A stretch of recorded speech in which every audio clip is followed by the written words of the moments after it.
So we actually opened our practice and we had 147 new patients scheduled before we opened. Hello, my friends, and welcome back to ChiroX, where we talk business growth for, well, chiropractors. Today's guest opened a practice in a town of 7,000 people. There were 12 chiropractors already in this town. Friends, family, and mentors told him not to do it. And yet, he opened day one with already 147 patients in the books. Dr. Andy Moore and his wife Kaylee run Compass Chiropractic in Whitefish, Montana. They see about 450 patients per week and have a 96% close rate on day one. Yeah. You heard that right. In this one, we get into how you actually open a practice in an oversaturated small town, why he opened, ran, and eventually closed a satellite location, the rules him and Kaylee used to run both a business and stay married, his pricing thesis, which is actually opposite to what most chiropractors do, and the day one, day two experience behind that 96% close rate. Let's get into it. Andy, my man, welcome to the show. And I like to kick things off right away. And so let's start where the story of you and Kaylee's practice actually began with Compass Chiropractic up in Whitefish, Montana. So you're in a relatively small town, right? 70,000 people. And there are, when you got there, or when you wanted to open the practice anyways, it seemed like there were quite a few other practices already in the surrounding area, yet you still decided to open your own practice despite not a lot of people, but a lot of competition. Why? Yeah, definitely. Well, I think it came out of a challenge. Transparently, I was an associate in one of those practices and wasn't the best alignment from a business perspective. Let's just say that it was a short-lived associateship, but I had someone look at me across the table and just say, you could open up across the street and you'll never be able to make it or do as well as we do. So I hate to say that I'm fueled by some of that fire. But I'm definitely somebody that likes to go after goals when I'm challenged in a specific way. But also, there were so many different individuals that told us we wouldn't make it, right? Part of the coaching group that we were involved with at the time, and even different mentors, even family friends were just like, this is a crazy idea. You know, I'm from a city and my goal was always to have a high volume practice and make big impact. And to do that in a town where there's 12 or 13 other practices within a 2-mile radius and 7,000 people was pretty crazy, I guess, to others, but not to me. Sounds like you had a little bit of a chip on your shoulder. Those are some of my favorite. I'm the same way, man. Like Yeah. I like a good challenge. Even we were talking before recording, like, you know, good hard run, a good hill, a good mountain, whatever your thing is. But Yeah. why Whitefish specifically then, or why Montana? So we got led this way. My wife is actually from Lethbridge, Alberta, Okay. and we're about an hour away from the Canadian border. And the truth is, I didn't take my Canadian boards and I wanted to stay in the US, and this was pretty close. Yeah, it's a beautiful spot too. This is where she spent her summers. She always envisioned being able to have a life here. And it really is one of those places that when you come here, it's hard to leave. So we were sitting here on vacation once and we were just like, we could probably do this. It was really, do we want to move to a big city and vacation in the mountains, or do we want to live in the mountains and what we really love? So I like it. oh, I'm originally from Minnesota. I live in Texas now, and I mean, it makes sense if you can tolerate the cold. I decided I can't tolerate the cold, so I moved as far away as possible. But yeah, yeah. The cold isn't the worst part here. It's the light. We're right on the oh, time zone change, and that's probably the most difficult. In the winters, it's very dark, but in the summers, it's light from 5 a.m. to 11 p.m. and you get a lot done. It's mm. pretty awesome. What did the first like 12 months like actually feel like then, or what was the practice at the end of year one looking like? So we came out, we hit the ground running, right? We had about a 6-month period where we left that associateship and we were deciding on whether we wanted to stay here in our valley or did we want to move to a bigger city. We explored different options, Colorado and North Carolina, and even different parts of Montana. And we ultimately decided we were really rooted in the community already and loved what this place stood for. So we had a 6-month preparation from when we found a location and started build out to when we opened. So we actually opened our practice and we had 147 new patients scheduled before we opened. Whoa, wait, what? Yeah. So we did a lot of connecting, right? Like I said, very involved in the community. I think that's something that really still drives us is we just love Whitefish and we love our surrounding. We love the people in the community. So we spent a lot of time seeing how could we connect to others, right? How could we learn about what everyone was doing? How could we be more involved with the chamber? How could we be more involved with business groups? And we really poured a lot of time into that. We didn't have a lot of money to put behind it, transparently. We had to take a loan out to be able to start our practice. So it's not like we were running thousands and thousands of dollars on meta ads, which we still don't utilize that to its full capacity. To be transparent, we're much more referral. But that being said, I say that we built our practice off of coffee dates. I was drinking like 8 coffees a day, just meeting with as many people as I could, being bold about it, introducing ourselves, and getting in front of people.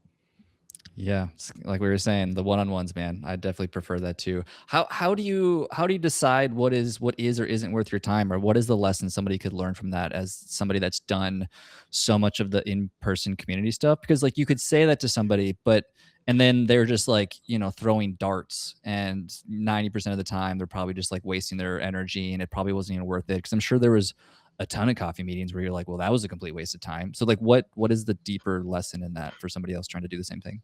I think I probably have a different perspective on it, because I don't think any of it was a waste of time. I don't value the time at that point, because there was nothing I could really do other than that. Hmm. So if I didn't get somebody as a patient from a coffee date, I didn't think of that as a waste of time, right? I learned it from an experience. It helped me with being able to communicate with the next person I was going to talk to, or it gave me different ties in the community. So I don't think any of it was really a waste of time. Where I saw time was being burned or being reflected back was doing like a lot of screening events, right? We did show up at everything. It's an affordable way to advertise, especially when you're new. And that's definitely something we've cut back on. But I think where you're able to see, especially as you go, like you said, into a year of practice or 2 years of practice, you're really able to reflect on the different things that you've done in the past and be able to say, okay, this was definitely worth it, or this wasn't worth it. Because when you're starting a practice, you're young, you're hungry, you're full of energy, right? And you're like, we need to make this work. You'll do everything. But as things continue to get busier and you become more productive and you're seeing more people and you're making more impact, the time becomes a lot more valuable. So then you have to decide where to put it. Yeah. So talk me through that then. Like, so who came second, or how did you grow the practice past just you and Kaylee then? Once you, I mean, because like it's what's the expression? If you have more time than money, then you should be spending time. But until you have more money than you do time, then you change your strategy. So I think that's probably the transition you're talking about. What did that actually look like? Yeah, so our team obviously built. I'll be in our first year, we built to about 500 patient visits a week in 3.5 days with Kaylee, myself, and one team member. So we were definitely moving. It was a different type of practice model that we run right now. To be honest, we were very low fee because we were just like, we need everybody to come in, right? We wanted to reach as many people as we could. We're 8 years in now, and we eventually built our clinic. We hired an associate about year 3. We've been through different associates. That associate actually left and came back. So right now, where there's 4 of us docs, and we all kind of work more part-time. I have a clinical director that's there during the majority of our open hours, and our team has grown. It was up to 10 people in 2 locations. Right now, we're only at 1 location and have 7 people on staff. So it fluctuates, right? I think scaling looks really different depending on what season you're in and how much that you can give to it. Along that journey, we've had kids, right? Now I have a 5-year-old and a 3-year-old. We didn't have kids when we opened. We had different responsibilities, different things happening, and we think of different ideas and different businesses and different things we can do.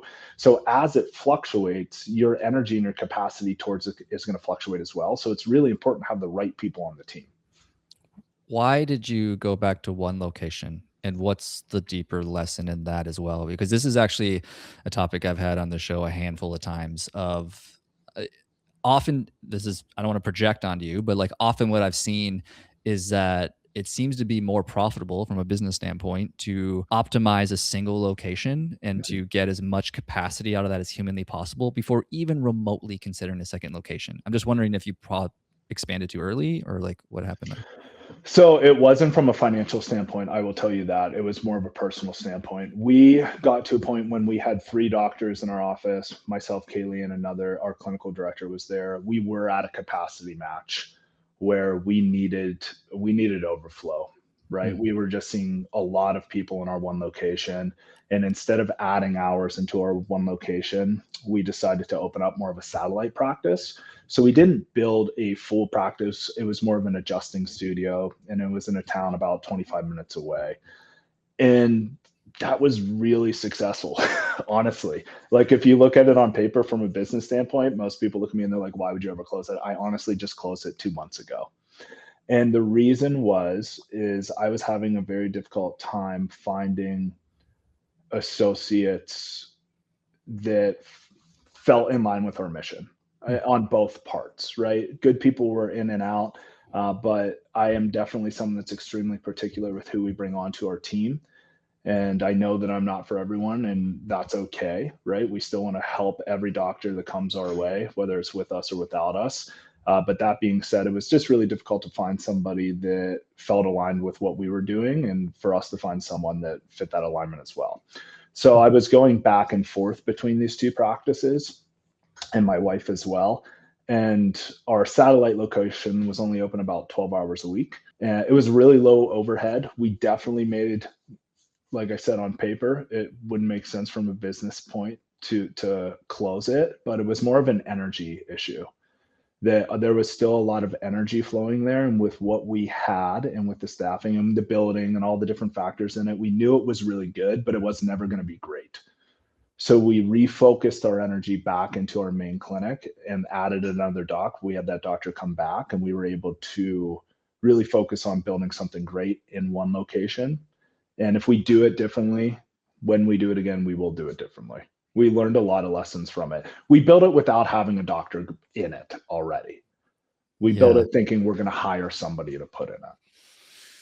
Got it. So you're now looking at it from the frame of let's find the doctor first and then build the practice around them specifically. Is that Yes. Yeah. okay? Interesting. Why is it so hard and what is the solution to the doctor? Is it just like they demand too much pay because of how remote it is or like there's just I'm just yeah, what's the challenge? No, it's never been financial. I think that the standard that we hold is we have a very close knit team. You know, I've had the same team in my office for over 6 years now. We've only ever added people. We normally don't have a lot of turnover. The only turnover we've really seen is, having to let an associate go.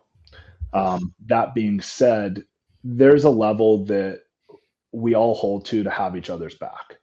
And we think of that as a very, very high level. And some people might not rise up to it, or some people might not want to be part of that. And that's okay, right? I'm not here to force anybody to come into the system or our ecosystem of what we're building. But we do have a certain level of expectance, and we hold each other accountable, Hmm. right? There's a lot of accountability on the team, and that might not work for everybody. And also, it is, we do practice in a really small town. It's not like we have a school nearby, right? Our valley itself is about 100,000 people. But unless you live here or you're with someone that lives here, it's pretty rare to be like, hey, I'm going to go up and move to Whitefish, Montana. It is a really expensive place to live. In Montana, it's expensive, which surprised me moving from Pennsylvania. I'll be honest with you. I was like, when I moved to Montana, I was like, this is going to be awesome. Totally different, right? I really think that like Whitefish is turning into the next Aspen. So it's definitely changing into this ski bum town that had all these quirks and really, really cool things. And it's merging into more of a resort town. So it's difficult for people to come here and move here, right? But it was never really about the pay. It's about knowing that if they're a great fit, right? If they're going to be a great fit for our team, if they believe in the mission. I'm not interested in having somebody come in for 3 months and leave. Like, I really want long-term players. So that's definitely something that I look for. And some of the conversation is people don't know if they want to stay here forever. Some people don't know if they want to, be more in a parent role or if they want to be more of a doctor role long time. And being able to sift through that and say, okay, is this going to be worth the commitment on my end and on your end for the long term? And if it's not, that's okay. But I don't want to begin that process if you don't feel really good about it. Yeah.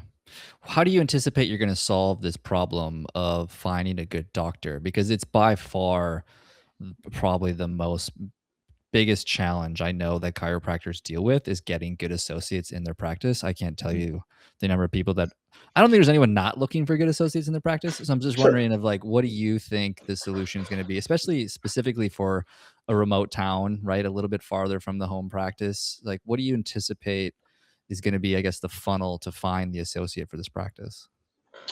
I think that looking at it from a different position, right, that I would look more of an acquisition, right, of Mm, other good docs around here.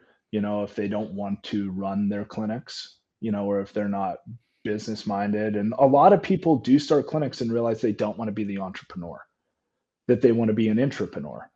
And that is what I focus on. I look for entrepreneurs. I want people like my clinical director right now. She's phenomenal. And I've even had the conversation with her, which probably isn't a great conversation for like the owner of the business to look at you and be like, why don't you own your own practice? Like, what are you doing? How can I help you? Right? Like, can I help you build this up? But the answer that I've always got from her specifically is, I don't want to have to deal with what you deal with. I want to be here. Like, I love chiropractic. I want to show up for our patients, but I don't want to deal with all the other stuff. And some people start a business not knowing how much it takes. Right. So I would, moving forward, I'm always looking for entrepreneurs. hmm That's smart. Yeah, you're shout out to my wife. She owns the practice, but I don't think she'll mind me saying this. She doesn't love being the owner. It's hard. Yeah, for sure. Oh, it's super stressful. And she doesn't love the extra pressure and the never being able to turn it off and everything that comes with that. But it's fine, right? Like there's no judgment. I don't think there's a right or a wrong way, and no one's better or worse for whatever they desire out of their life. But yeah, you're right. Most doctors probably shouldn't be owners, to be transparent. So I do the acquisition is actually smart. I haven't heard too many people bring that up on the show. But yeah, if you already know that you have a doctor in the area that is obviously proficient enough or resourceful enough to be able to at least run a decent practice, and you could take away maybe the extra stressors of the overhead or whatever the issue is and allow them to continue to practice with, still making good money, but without all the extra pressures. It's actually a really good idea. I didn't think about that, but hmm. Yeah, I think a lot of people are looking the way that I talk about, even in my practice and in my life, and for our associates right now, and really our whole team, is I talk a lot about a freedom model. We live in one of the most beautiful places in the country. We're 20 minutes away from Glacier National Park. We live right on ski hill. Like, things are awesome. People move here to live their life. And although chiropractic is a massive part of all of our lives, I want individuals in my space to still live an amazing life. Right. So, like with my associates, if they're, I just had this past winter, I had one associate who loves snowboarding. She went to Japan for 2.5 weeks. And I'm like, that's awesome. Do it. Like, I'll cover you. You got me. Right. I leave for several weeks out of the year.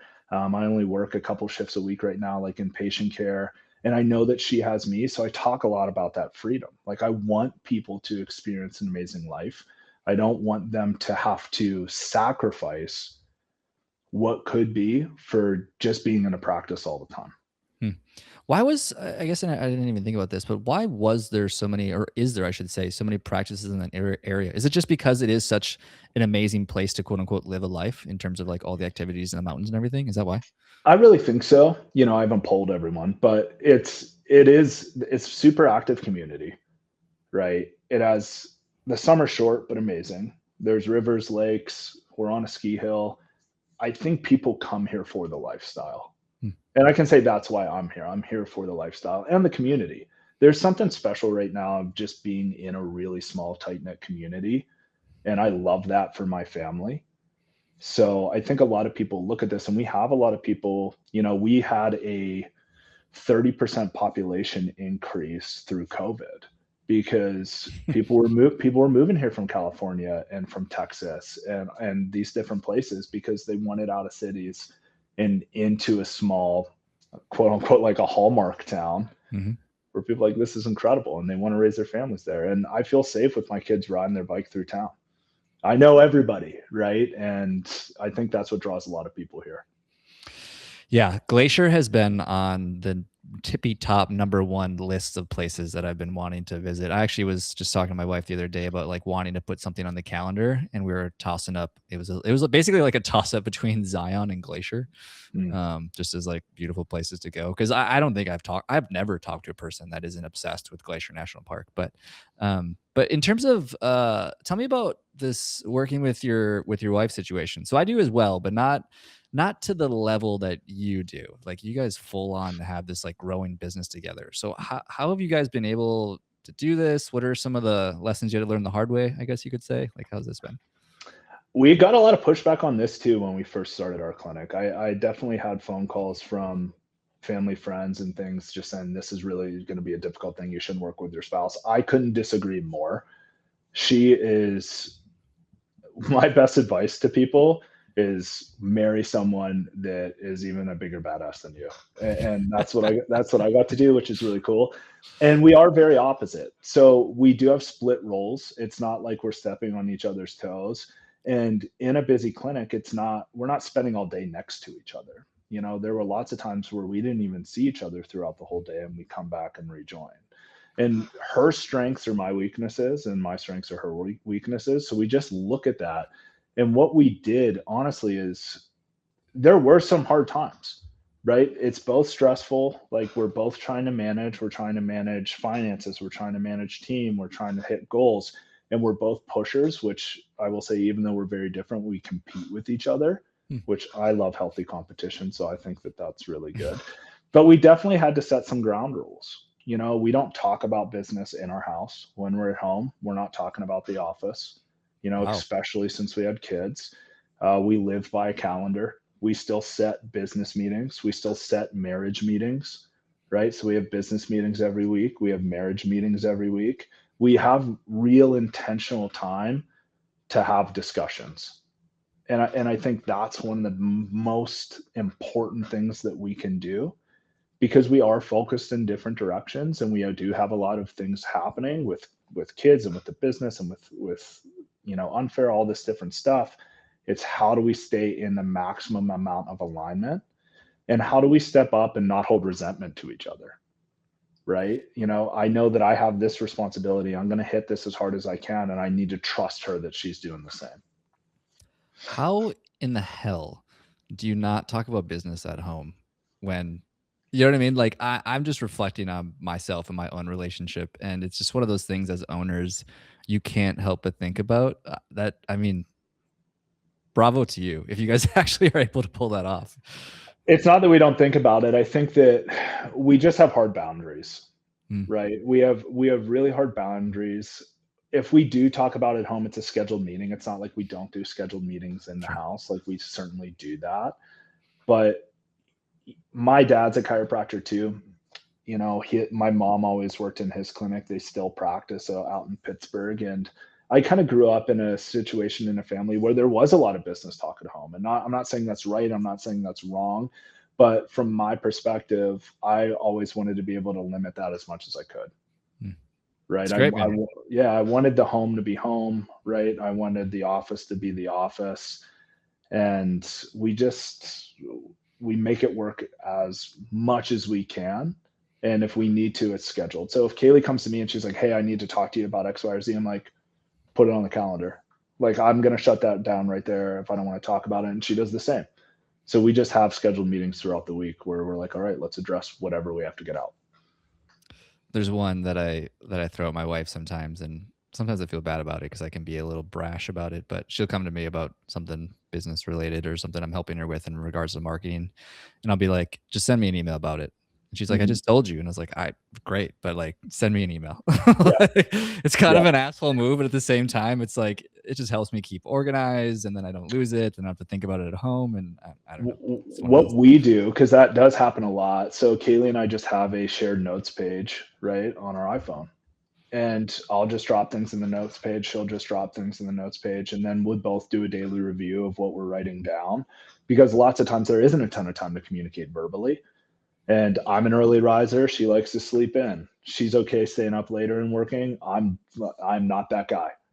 Right. So we just have a shared page where we just brain dump into our parking lot and then we can all see it. Yeah, the boundaries things is just so important, man. Gosh, like yeah, I mean, and I appreciate the fact that you guys know yourself well enough that you can make it successful and make it work. Because like for I mean, for every example of like where it didn't work with a couple, you see examples where it does work with a couple, and people got to choose their own path. But talk to us about kind of like the pricing model and maybe just a popular opinion I know you kind of disagree with in terms of like I think there are a lot of doctors that will go the lower price route to kind of like Mhm. ramp up numbers, and maybe why that might not be a good idea. But yeah, talk us a little bit about like your thesis behind pricing and that sort of thing. Yeah, I mean, I can just tell you my experience because I think I'm on an experience at both sides where when we first started, my pricing was really low because I wanted to be what I would say is affordable. I wanted to reach as many people as I could. And here's the truth, even though my prices are well over double of what they started, I still see just as many people. Right. So I think that it's a scarcity mindset, honestly, from the doctor himself, right, or herself, where we don't have the value that's high enough in what we do, so we price it low to be able to help as many people, you know? And like I said, in that first year, we were seeing about 500 patients a week, and right now we're about 450. So it has gone down. We've seen ebbs and flows through it, but I have such a high value on what chiropractic is, right? I do care plans in my office. Like when we look at the different research and studies, like I do believe that people need consistent care. So that's how I look at it in my office. And what we do is it's invaluable and it's something that somebody else can't, and I'm not interested in racing to the bottom and discounting my care so much that people don't value it. And the results that we get are incredible, right? Chiropractic is incredible. And like they said, like it's like gravity, whether you believe it or not, it's there, it's going to work when it's done specifically and with intention. So, with the experience that we're able to provide and with the results that we're able to help people achieve, it deserves to be expensive. My goal in my career is I want my care plans to be more expensive than a spinal surgery. Right? A Yeah. little audacious, but you know what I mean? Like we're able to see these results and I take it serious. It doesn't matter what the person's coming in with. That's a very serious thing. I think sometimes we can downplay it because we're afraid to be honest with individuals. Like if you're looking at an x-ray and there's reversal of curve or arthritic change and you're just like, yeah, there's some reversal, a little bit of arthritis. Like, no, that's a big deal. These people are entrusting us with their health. So when they come in, I meet them where they're at emotionally. And my goal is not only do I want them to feel better, I want them to live the life they deserve and the life that they want. And that holds a lot of value. It holds so much value. And when people recognize it and see it and they felt heard and you're able to emotionally connect to them, they're going to invest not just in you, but they're going to invest in themselves. And that's what the most important thing is. That's when people get really good results. How do you transfer that belief to your associates? Because I know that's another major challenge that I've seen with a lot of doctors is they'll bring in a new associate. They're new, maybe they don't have the belief yet, maybe they don't have the skill yet, but yeah, they're just terrible at we'll say closing new patients because they Sure. lack the belief. How do you transfer that? How do you bring an associate to believe like you do? I don't think it's a transfer. I think that what it is it's more of a teaching. I think that associate specifically or that individual needs a lot of work outside of what from chiropractic, meaning like I could teach someone how to sell a care plan or like give recommendations or whatever, right? That individual needs to have an understanding that their value set. They need to believe in themselves and they need to work on scarcity, and there's probably some type of limiting belief there. But a really good question to ask your associates is would they invest in what they're offering? Would they pay that much for what they're offering? And if the answer is no, that's a problem. We talk about in our clinic, last year we had a 96% close rate in our Oh my clinic, gosh. right? So I am very, very detailed on experience and that we say in our office, like people don't say no to us, we say no to people because not everyone's a good fit, right? And I understand that and I feel that and I see that. But we are here to help every single person that comes in.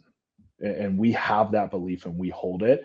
But what I'll see is if it's a new doc coming out, or if it's someone that doesn't have the belief in chiropractic and the mission that we sit in, that's kind of what I was saying with the associates earlier. That's hard to change. And some people want to value it and some people don't, even from a chiropractic standpoint. That person may be a good fit or not a good fit for your office. And that's kind of what I meant earlier with the associates. Yeah. So I guess two questions there. Take your own path, I guess you could say. But one of them is, how the hell do you get a 96% close rate? And the other part of that question is, what are you doing, I guess, then to incentivize a associate to build that belief? Rather, is it, you know what I mean? Like, is it going to conferences and investing in their education? Is it getting coaches? Is it like how do you do that? And again, take your own path, but I'll start with the associate question first. I definitely we worked together. So it is a lot of me working one-on-one with them. I feel like if I bring an associate in, it's my job to help coach them, right? So in our team experience, we'll do a conference a year, and that could be something big, it could be something small, but we also do like team breakouts. Obviously we do meetings every day, not necessarily me and the associate, but team meetings. We do monthly meetings with myself. We do monthly doctor meetings with the doctor group. But once every 6 months, we do a retreat, a team retreat where we go away.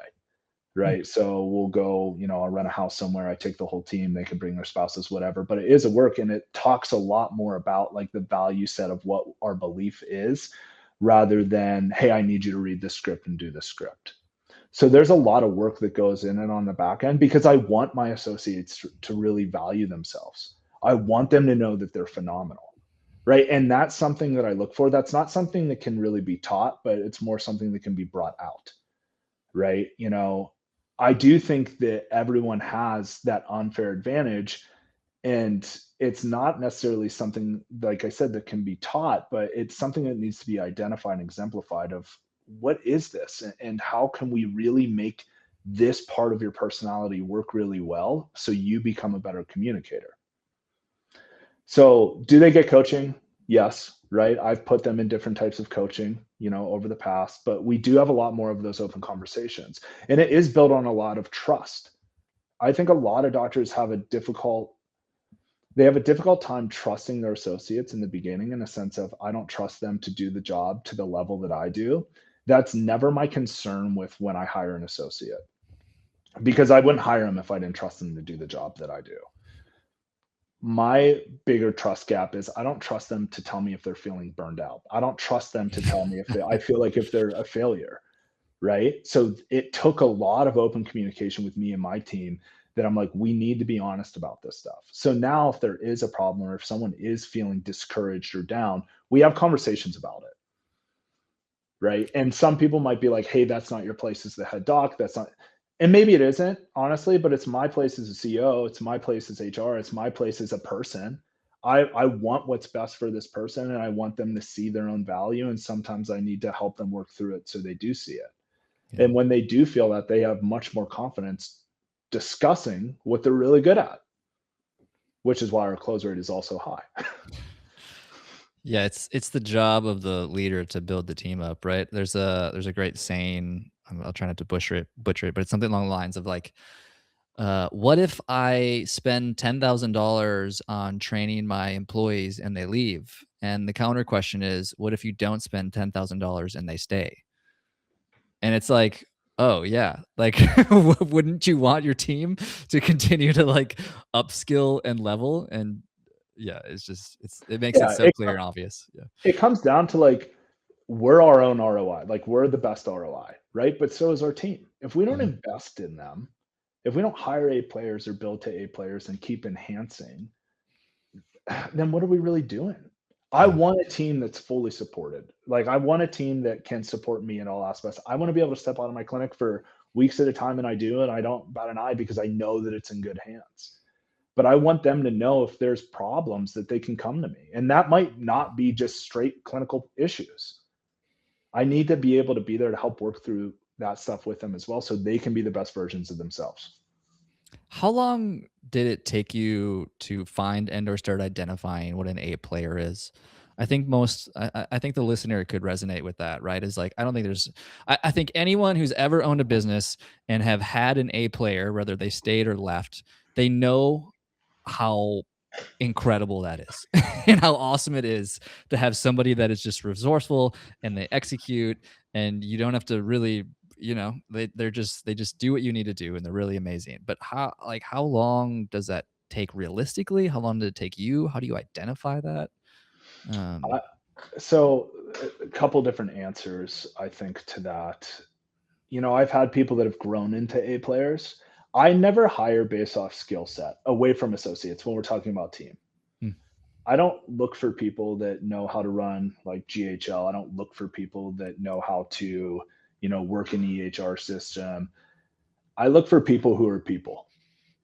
I look for people who can communicate, who have the ability to sit down in front of somebody, right? That can connect. I look for connectors.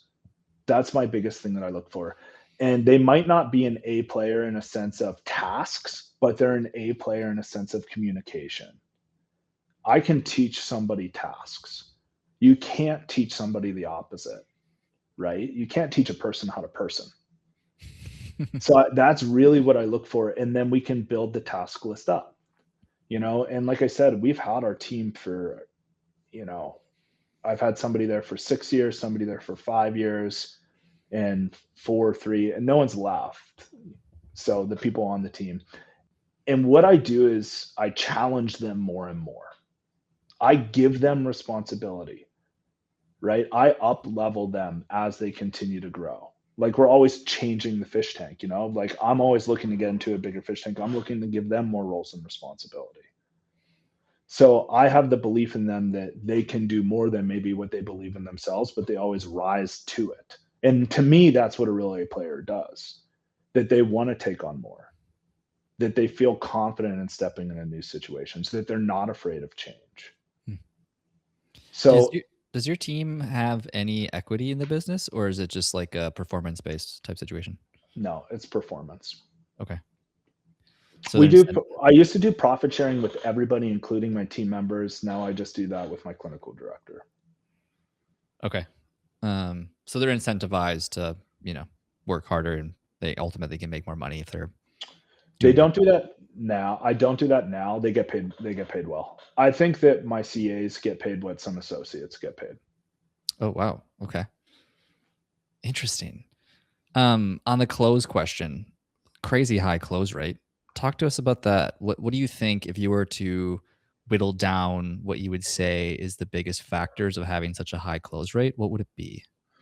So first off, I did have a great mentor with closing. Awesome guy, like helped me teach everything. Have a lot of respect for him. So I learned a lot of my like processes through that. But I've been studying closing since even when I was in school. And what I really think it comes down to is we can have scripts, right, from a close rate perspective of what exactly do we say.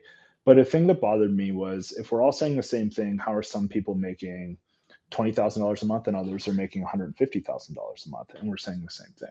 Mhm. I think a lot of what gets lost is the ability to connect to the individual across from you and the experience that you're able to present on day one and day two. So I don't adjust the first visit in my office. That's just my preference because we look at every case as a team, and I take X-rays, and we want to make sure that that person is the right fit for us, and that we're going to be able to make a difference. So I think that that's a big part of it, and we have a financial and like really big discussion on what is happening in explanation through the day two. But what I've learned is day one, it doesn't have anything to do with the doctor. Like I've abandoned the idea that, someone's going to come in and I'm trying to make myself look good and talk. It's about them. That person is there for them. I want to meet that individual where we're at. If I would say what my superpower is, it's in my team superpower too. It's the ability to meet people where they are. So we meet them where they are on the day one. We have a very in-depth process of, right, what exactly it looks like. We want our experience to be so high. My goal on the first day of somebody coming into my practice is I want them to leave and make a phone call and be like, man, you're never going to believe this appointment I just left. Like the best doctor experience that you can imagine. They come in, right? Like Mountain Valley water, right? Nice cold water. They're sitting in a room. We go through a lot of different stuff. I want an up level experience. And then in day two, it really that's where it's still about them, but I'm a little bit more assertive. I have identified what the problem is, and I'm going to tell you how to fix it. And I am serious about it, and I am very straightforward about it. It's not you have a little bit of this, or I think that you need this. you have this issue. I'm very good at this and we're going to help you. This is what it's going to take. And through that, I do small amounts of education. I am very nervous system based, but never in that day one, day two, I'm like, let's sit down and talk about your entire nervous system. Let me go through the complexities of neuroplasticity and adaptability. Like, I don't do that. To me, that turns into more of the art of chiropractic, and that's a more table talk. So how do we implement that after? What people want to know is they want to tell you what their issues are. They want to know if you can help them.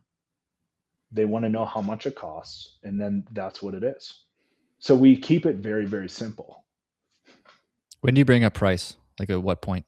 Very end of my day two, before their first adjustment. And then I'm assuming you've already dealt with all the objections up until that point so that they really wouldn't have any by that moment. I don't really believe in objections. I think that there's questions, or concerns or complaints. Mm-hmm. I think that chiropractors do get in their head, and this could be for any sales, when somebody says something that we immediately think it's a negative. So say I offer a financial plan and someone's like, that's expensive. Yeah, it's expensive. It's not an objection. It's just, yeah, it is. Wow, I have a lot going on. You do have a lot going on. Right? Like, well, these aren't objections.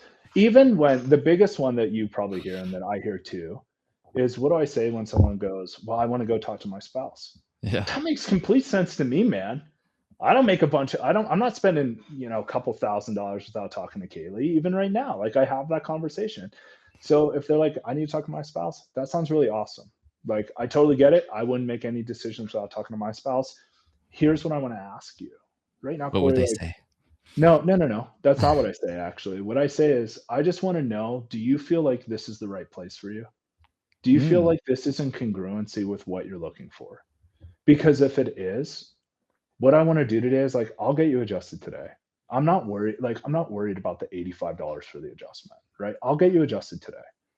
We'll still set your schedule. We'll do everything that we need to do. Like, you go home and you talk to your spouse, and I'll see you at your next visit, and you can let me know what you want to do. But if they look at me and they're saying, oh, man, I just don't know if this is the right fit or if this is what I really want to do, that's totally cool.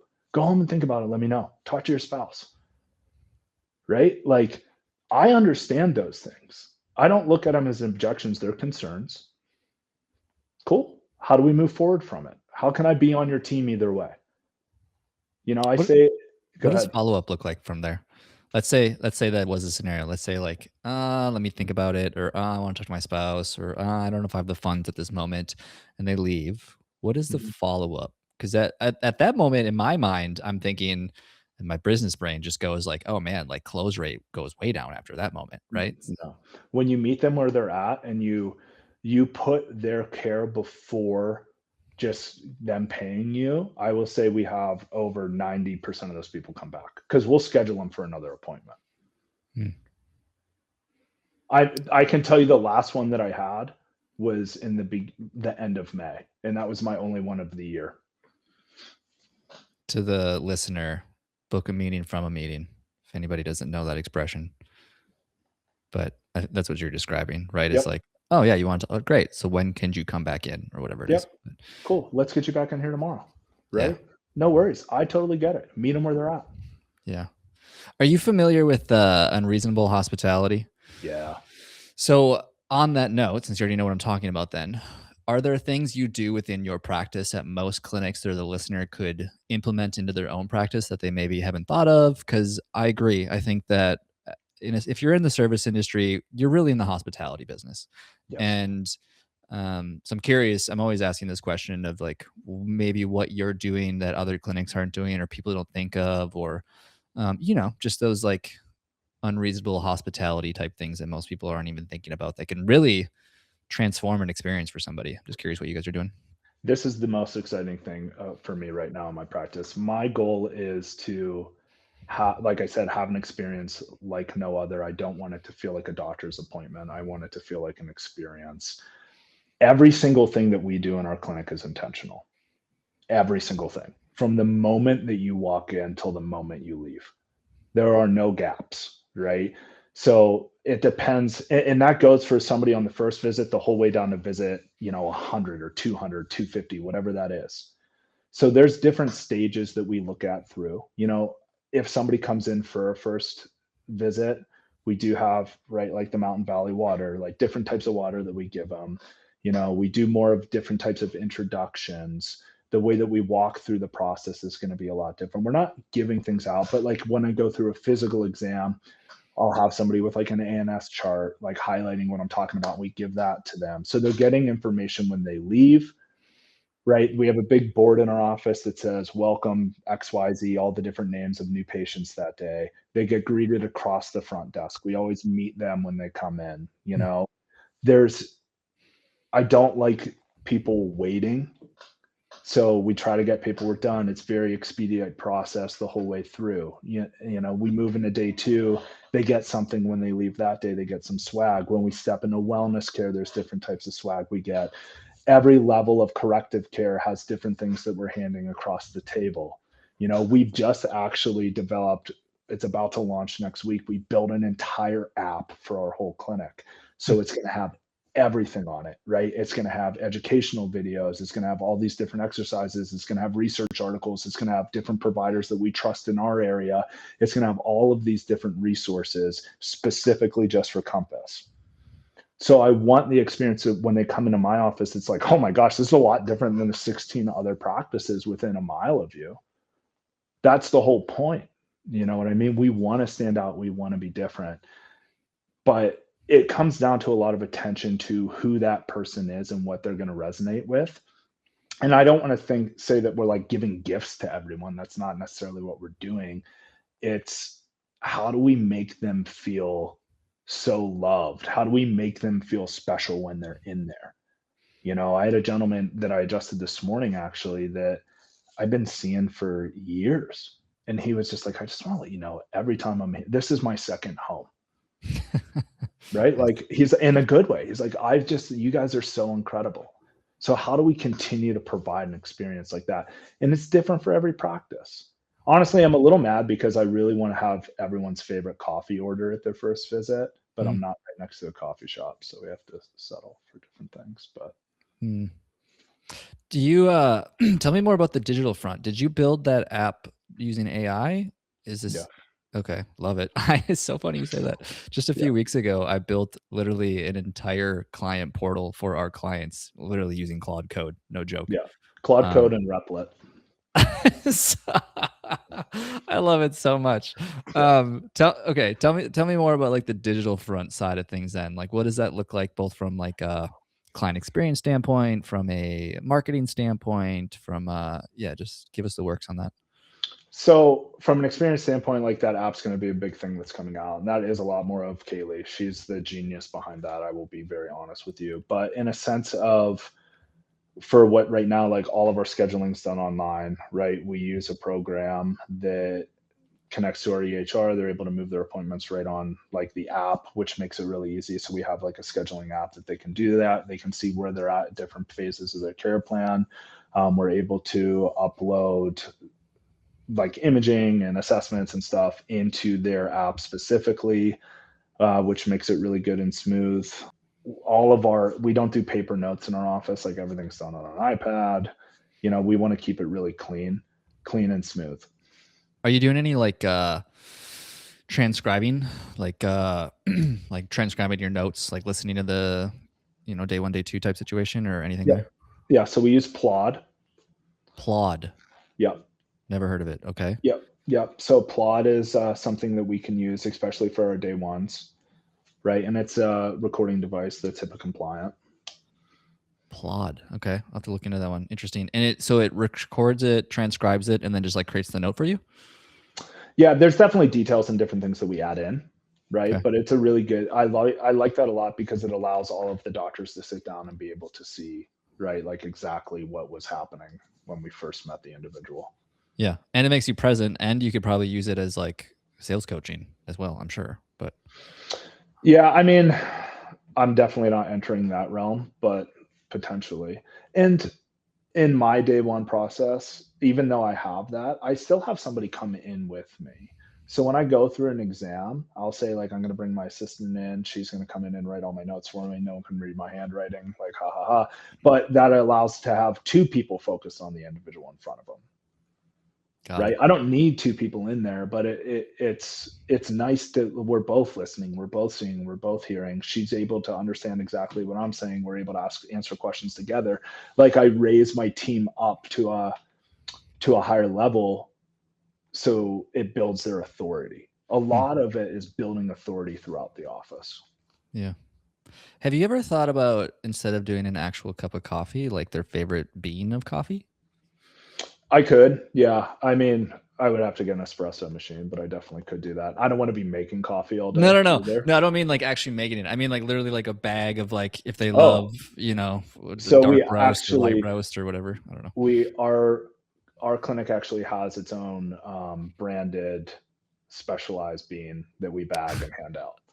Right, that's labeled like Compass Chiropractic. Guy dropping, like, it's a skeleton with a brain sticking out, and a guy dropping a pot of coffee into his brain. So we do give that out. That's awesome. Where do most of your new patients come from? I'm sure most of it's referral, but other than referral, what does the mix actually look like for new patients? Yeah, so I would say we're about 70% referral, and we do some meta advertising. Like, I will be transparent. Um, but I would say that probably 10 to 15% of our new patients. We do a lot of internal. So last year I turned off all different types of meta advertising. It's a small town, right? Like, people will see this. There's only so much you can do. I've been here 7 years or 8 years. I challenged my team to get really creative with how we're going to get more people like aware of what we do. And a lot of that comes through different internal drives. So we might do a motion class every month that I know, like, hear me out, like, I'm an adjusting based chiropractor. I'm not doing a lot of movement chiropractic, but people want to know how to move. I can take an hour of my day. Like, I'm an athlete. Like, we'll talk about that. We'll do different classes like that for the public. We'll do, maybe adaptability classes. I don't do screenings anymore. We do 3 screenings a year. I don't necessarily do a lot of health talks. So a lot of what we create is internal buzz, right? So in August, back to school, we're doing a morning where we're typically not open on a Saturday morning, and we're seeing kids, where it's like, it's a discounted exam. Bring your kids in. We're going to get all your kids checked. We're going to donate all that money to something special, right? Like, we're building a sensory classroom in the local school. So like different things like that, that's more unique and out of the box. So when you say internal, you're saying basically like remarketing to your already client base by doing events within the clinic to support the community or whatever it is, correct? Yeah. And they'll bring new people in through doing that. And we do a lot of email drip, right? We do have a big email list. So we do a lot of drips. We do a lot of reactivation campaigns. Cool. Yeah, we're not reinventing the wheel, Yeah. but what we are doing is being very specific with what we do and how we do it and how we communicate it. Does the nurture drips ever end, or is that kind of like a continuous cycle that they just regularly stay on your list and get emails? It's a continuous cycle, but it's not like we're running a referral campaign every month, Sure. right? Or a reactivation campaign every month, but Sure. it's always going. Is that through Go High Level, or what are you doing? Yes. Yeah. Okay, cool. Yeah, that's something I've been building out for a lot of our clients and my wife and stuff as well, is a lot more of the email stuff. I think people sleep on that. I think people don't realize like how email is the only platform that literally everybody has and everybody checks and are OCD about like keeping clean. I don't think people realize that. It's a massive underutilized tool. Yeah. I mean, there's a lot of practices that send out like a monthly newsletter. You need more connection than that. The data pretty clearly shows, and people are going to like blow this out of proportion, but it pretty clearly shows that the more emails you send, the more sales you make. Now, that doesn't mean you're selling every fucking email. It definitely means that you're providing stories and values and education and all those other things. But generally speaking, the more emails you spend or send, the better your sales become. But Correct. that's just what the data says, anyways. In a town with so many competitors and such a small town, what would you say has been the biggest marketing challenge of a high competitive small town type market for your practice? I don't know if you'll like the answer to this. I don't really see them as competitors, and that's not me talking down on them. I just like, I think that there are so many people, and there are really great chiropractors right next to me. Like, our town's filled with really good chiropractors. The biggest thing is being unique, Hmm. right? It's how do we stand out? How do we be different? And some of that's the technique that we use. We use a technique that's very different. Some of that is, like I said, the experience. A lot of that is giving back to our community, like through time, right? I sit on a lot of different boards. My wife sits on different boards. We're involved with, hockey programs. We're involved with the golf course. Like, we're just involved. And I don't look at that as a, hey, I'm doing this to get new patients. I'm looking at that because I care and I love where I live. Like, it's really that genuine and that simple. Like, we just love this community. So I don't know if it's necessarily like a marketing thing, because we are all doing the same thing, right? Like, we're all meta advertising, right? Like, we're all talking about how great we are. We're all talking about like whatever. But if you get other people talking about you, the goal isn't to talk about yourself. The goal is to get other people talking about you. That is what this is about. So how do you do it? You do it through experience, and you do it through results. I feel like the deeper lesson in this is like build your practice where you actually want to be involved in your community. Or have a practice in a community you love. Yeah, for sure. Yeah. It's just, it did take me some getting used to coming from a city, but now, people know I golf with my patients. I see them on the golf course. I see them in the gym. I see them everywhere. I see them if we're out for dinner and I'm having a beer, right? Like, it is what it is. Yeah. Yeah, I've always loved the idea of being locally famous, not necessarily like national or globally famous. The globally famous sounds obnoxious if you look at celebrities and people of that status, but the locally famous thing I think is cool. I think it's fun. I think it's probably just a nice way of saying like the community actually cares about you, I guess. Is probably what it is, but Yeah. I've never thought of myself like that, so I'm laughing when you said that, because I don't think of myself as like locally famous. But what I do think is just, I'm a member of the community, you know what I mean? And I'm willing to step up for it. And in a place like this, a lot of other people are too. And I don't think it goes unrecognized. yeah. I mean, I can safely say, man, I think this is actually a contributor to general health as well. Is that like if I go on a run I'm down here in Austin around the river or something and I see somebody on the trail, I kind of love that.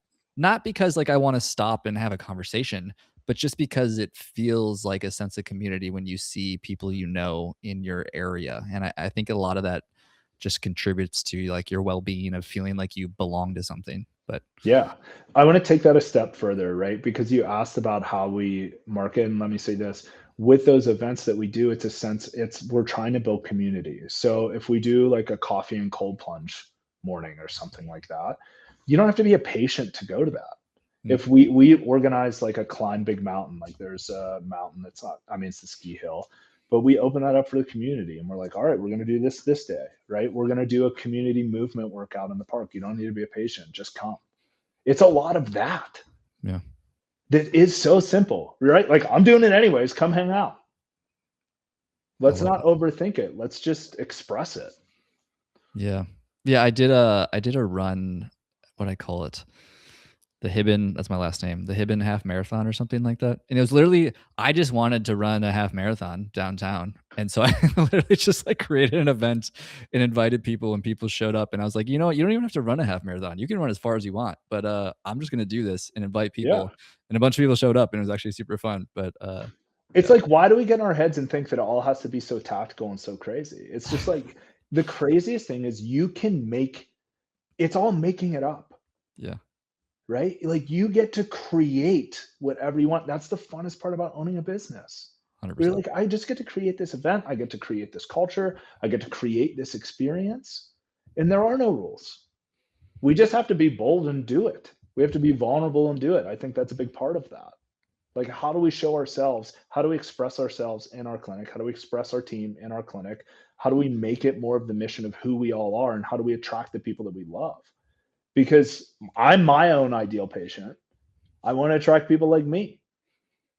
I'm not going to pretend to be somebody else. I'm not a white coat doc. You know what I mean? Like, I'm going to be a guy that you're going to see me. I'm going to be in the lake in the middle of the winter. I'm going to be on the ski hill, right? We're doing cold plunges. We're hanging out. We're having good coffee, and we're just people. If you're cold plunging, there better be a hot sauna next door, because my Raynaud's will kick in. Andy, this has been phenomenal. Is there any other topics you wish we would have talked about on this conversation before we kind of wrap things up? No, I think we hit a lot of it. What I really want docs to know is I think that the longer that we're in practice, that we can become discouraged in a sense of we start to lose steam, right? And there is absolute potential to be able to recreate the vision of what you want, and that you're allowed to change and things are allowed to be different, and it doesn't need to be the same thing repeated. It's never too late to be able to change the focus. It's never too late to invest back into yourself. It's never too late to start having fun again, because that's how you build multiple seven-figure practices. That's how you reach people. That's how you make a difference. But you don't need to make a difference by sacrificing yourself. So when you start to love yourself again, and when you start to really love what you do, and you bring that vitalism back into you and back into the practice and the energy, like, have some freaking fun, man. We don't have to be so serious. Like, what we do is really serious, and we need to be able to emotionally connect with people, but don't put yourself on the back burner as a sacrifice. Well said. It's never too late, man. I just did a deep dive on Kentucky Fried Chicken, the Colonel Sanders, because Okay. Cool. it's a phenomenal story, for the record. But he didn't even start Kentucky, or like, I guess KFC didn't It's like technically start until 60s. he was in his Yeah. 60s, man. Yeah. And don't get me wrong, his story, he was actually crazy. Like, this guy was nuts, like dueling guns kind of nuts kind of guy. But yeah, just all that to say is it's never too late. But There's something special about being nuts though, man. Right? Like, people become successful because they are insane, right? And that yeah. it's a big part of it. So Yeah. To the listener, if you're listening to this, you're not in this camp, but you definitely don't want to be normal. yeah. There's don't be typical normal. Where can people find you? We got Compass Chiropractic, Unfair Advantage Mentoring. What's the plugs?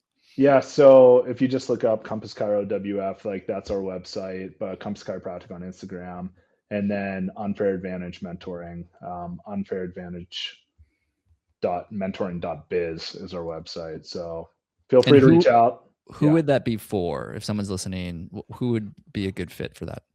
Yeah, I do think that it is.